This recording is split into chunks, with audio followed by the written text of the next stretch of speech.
Programa Falando de Vinho. Um oferecimento: Vitória Osteria e Carne.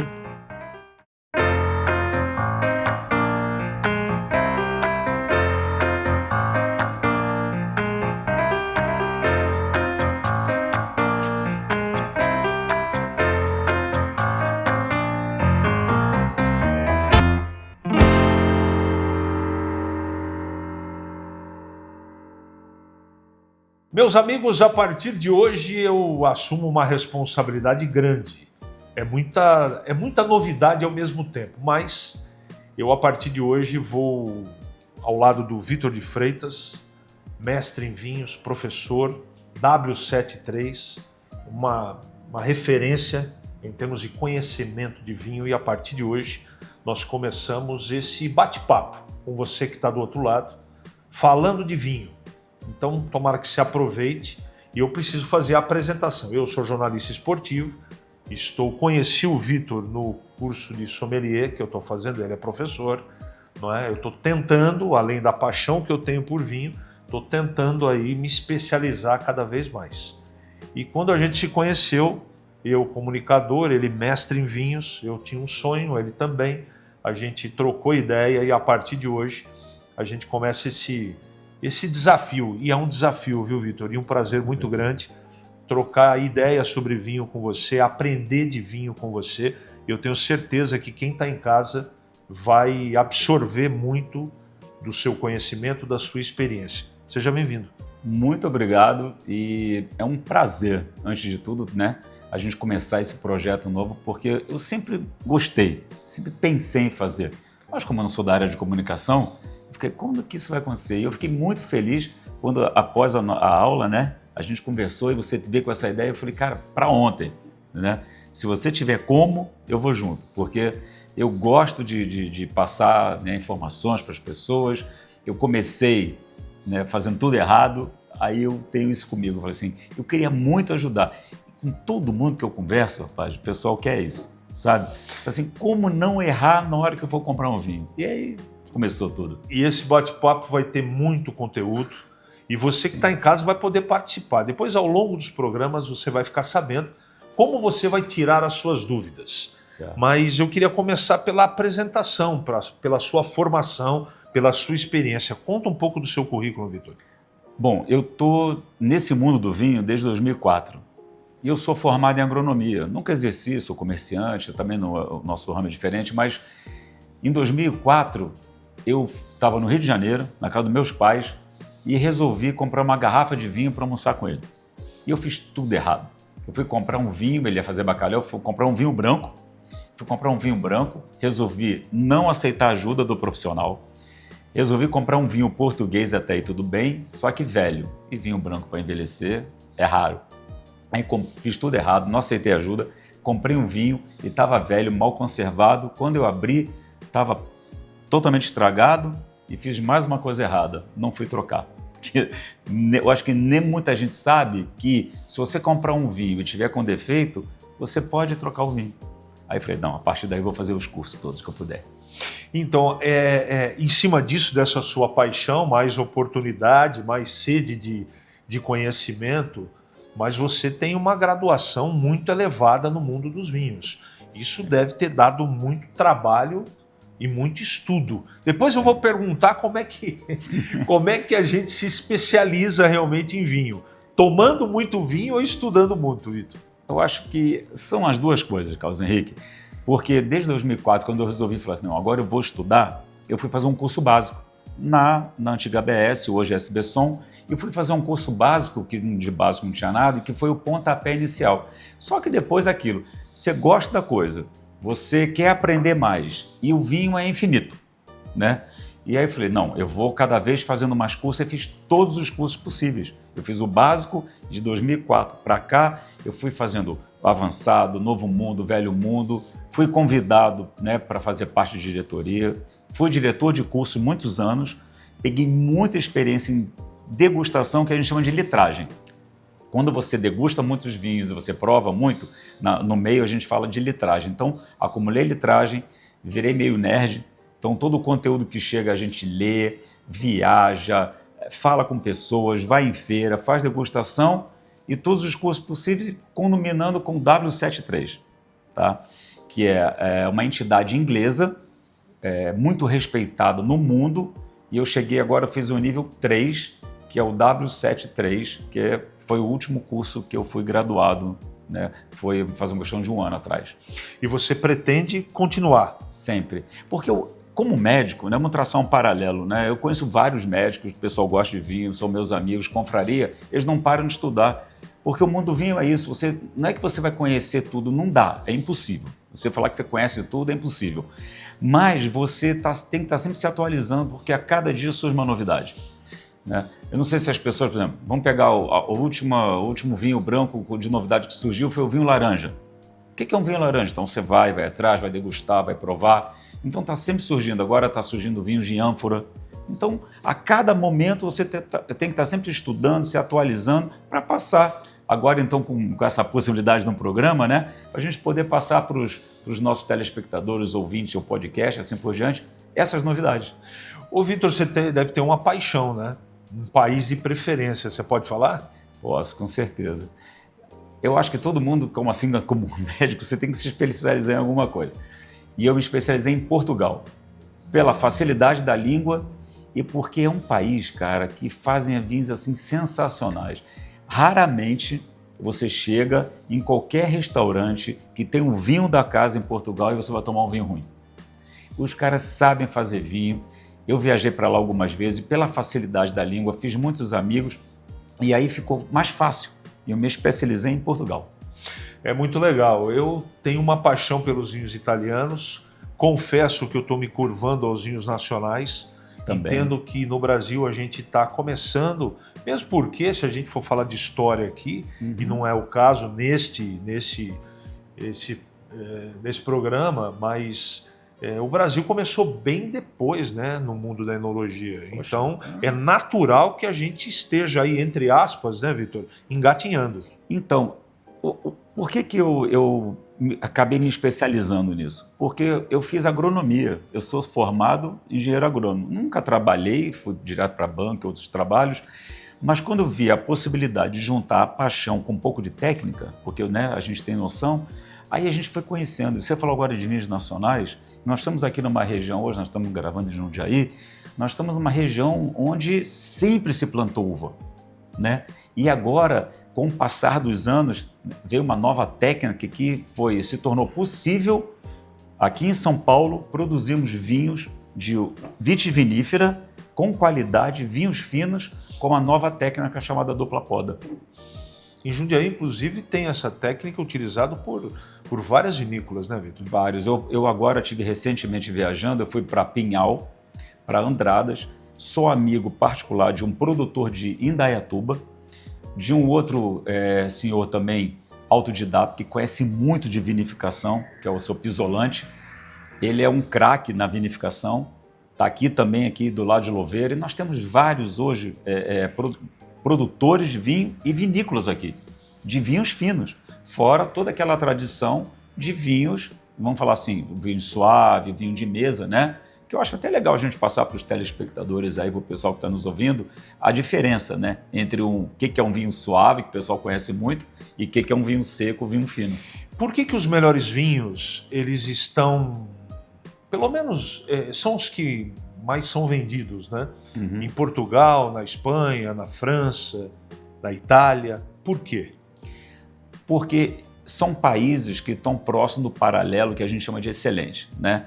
Então, existem duas faixas no hemisfério norte e no hemisfério sul, são duas faixas que possuem condições climáticas, né, perfeitas ou as melhores para se produzir a uva, da onde vem o vinho. Então, essas duas faixas, nos dois hemisférios, você pega ali, né, tem os principais países da Europa e aqui no hemisfério sul, o sul do Brasil, Argentina, Chile. Aí, indo para o lado direito, você pega a África do Sul, você pega a Austrália, Nova Zelândia. Então, essas duas faixas estão concentradas os principais países produtores de vinhos finos, de vinho de qualidade.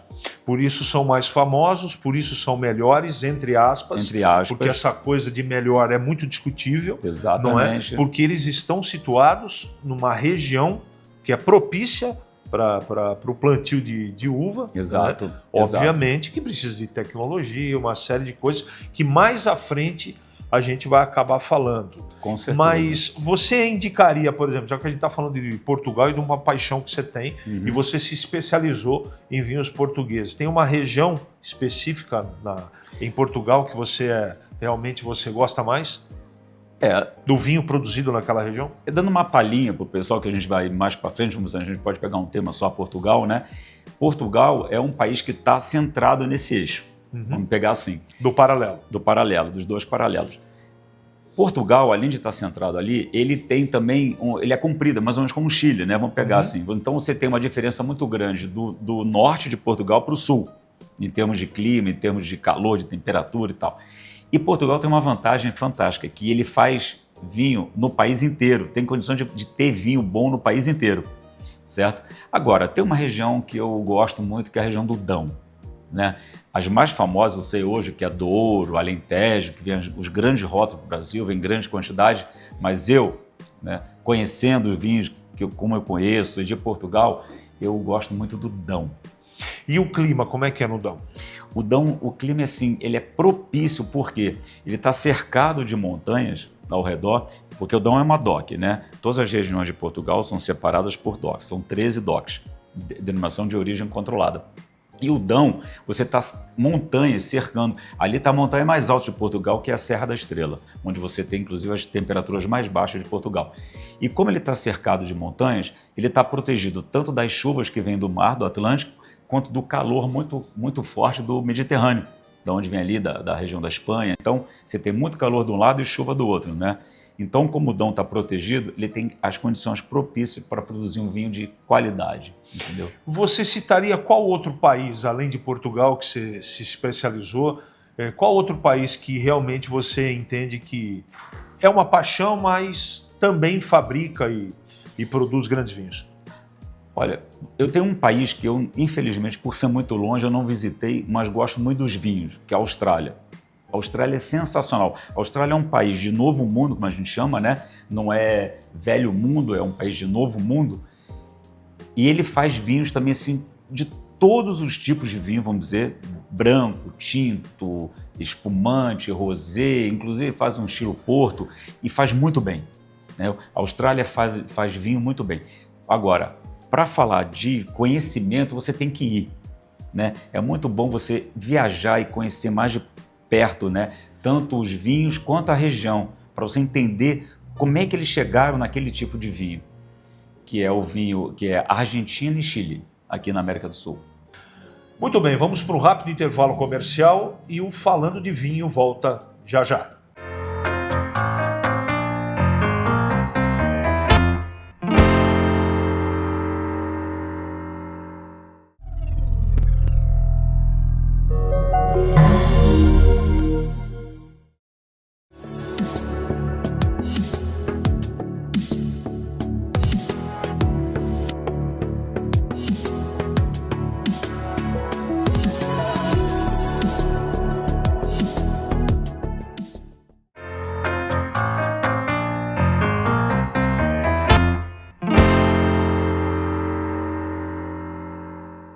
Estou de volta ao lado do Vitor de Freitas para falar em vinho. Falando de vinho, aqui para você que está em casa nos acompanhando pelas redes sociais e também pelo podcast.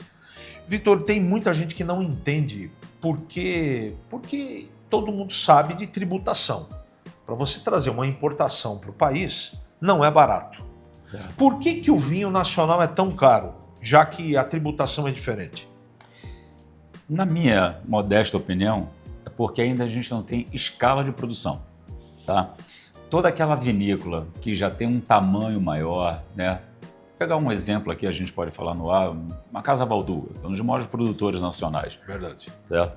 Então ele já tem um tamanho que ele pode colocar no mercado vinhos de todo tipo.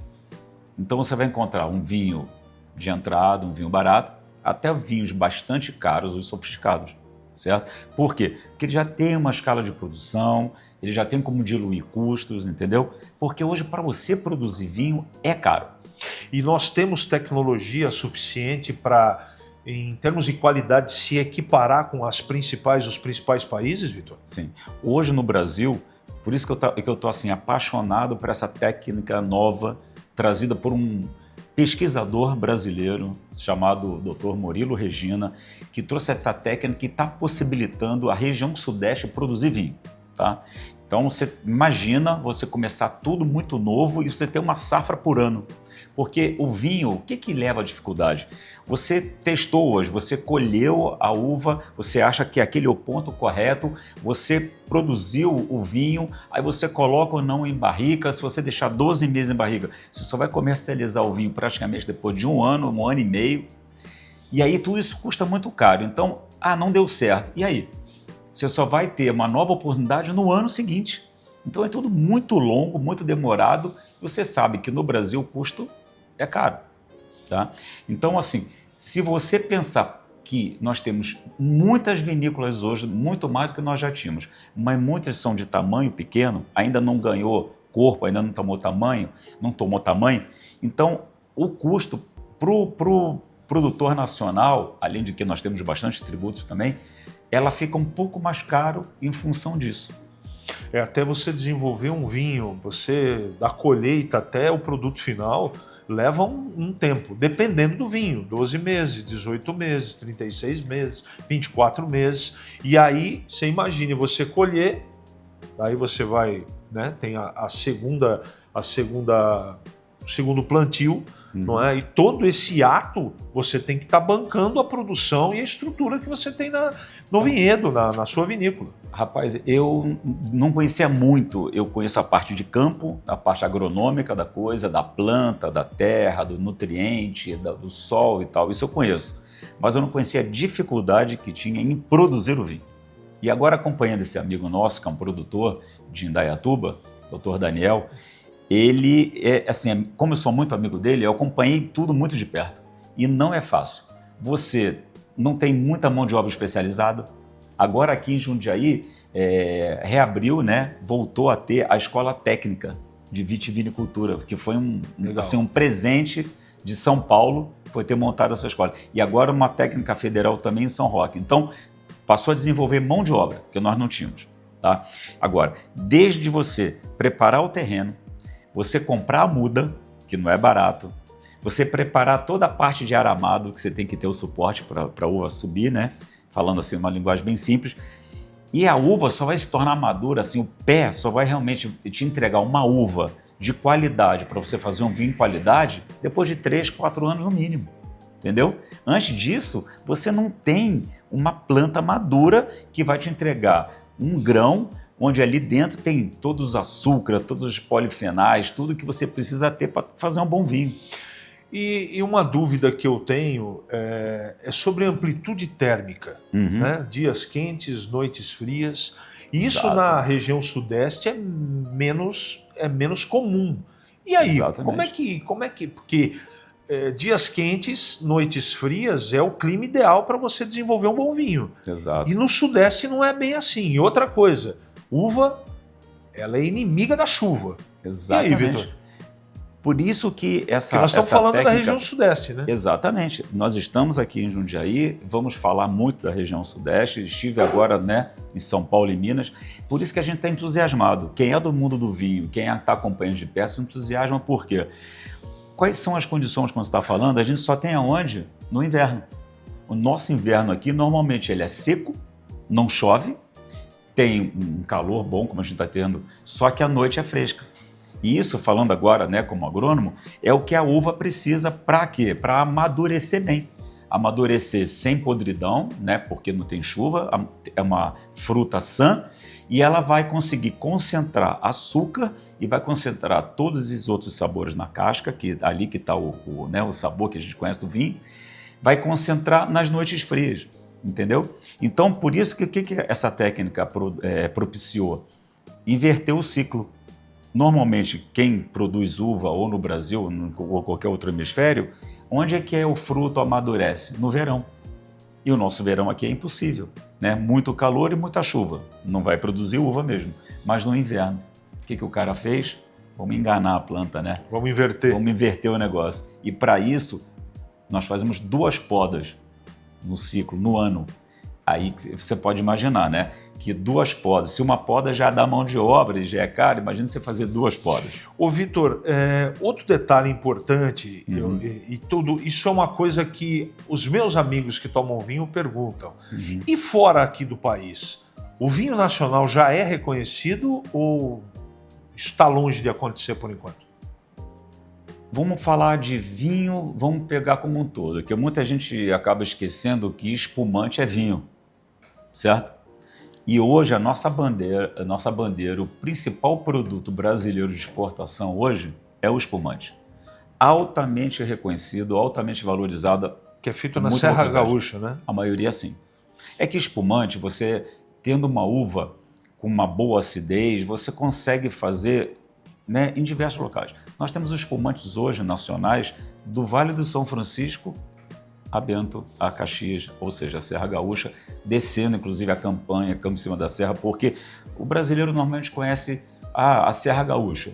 Só que hoje o Sul já é uma coisa hoje bem maior, já é um quebra-cabeça.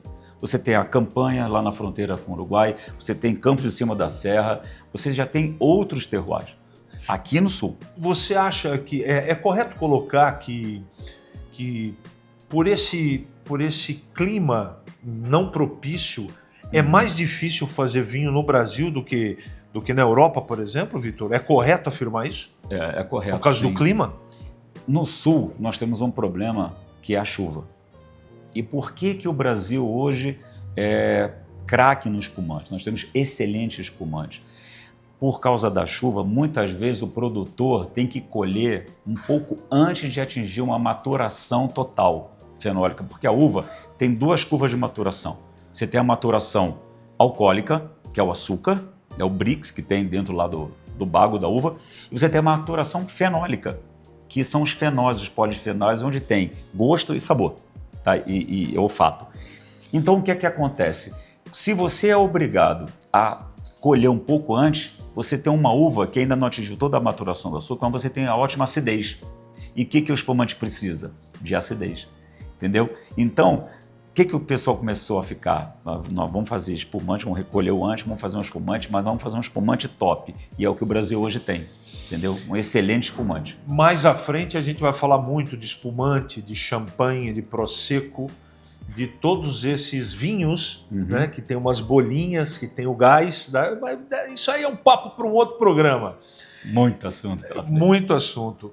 Ô, Vitor, outro assunto que, assim, nesse bate-papo inicial aqui do Falando de Vinho, é a história do custo-benefício. Eu ouço muito em todo lugar falar de custo-benefício. Custo-benefício, olha, esse vinho não é tão caro, mas ele é muito bom. Como é que você coordena essa situação como dica para quem está em casa? Como escolher um vinho de custo-benefício bom? Rapaz, isso daí é um assunto longo, né? Complexo. É complexo o negócio. Porque, para começar, o que é um custo? Para você pode ser alto, para mim pode ser baixo, mas eu sou pé no chão, entendeu?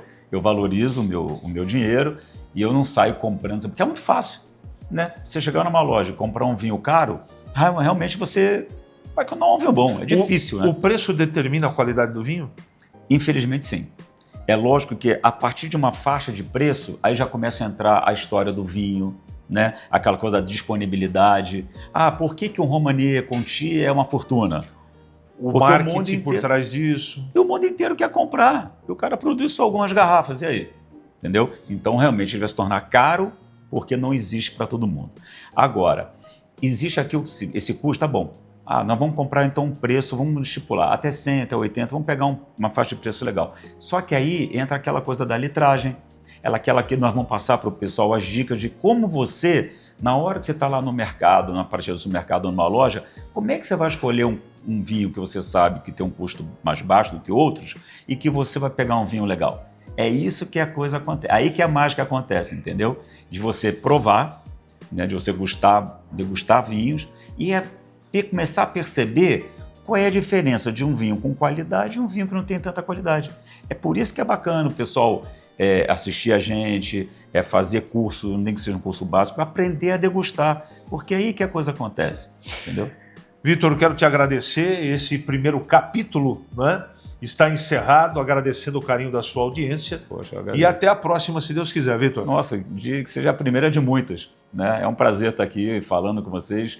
Eu espero mesmo que a gente abra um canal para o pessoal ir fazendo perguntas, tirando suas dúvidas, tá bom? Obrigado, Vitor, pela sua participação. E o Vitor estará em todos os capítulos com a gente, falando muito sobre vinho. Muito obrigado pelo seu carinho e até a próxima, se Deus quiser. Programa Falando de Vinho. Um oferecimento: Vitória Osteria e Carne.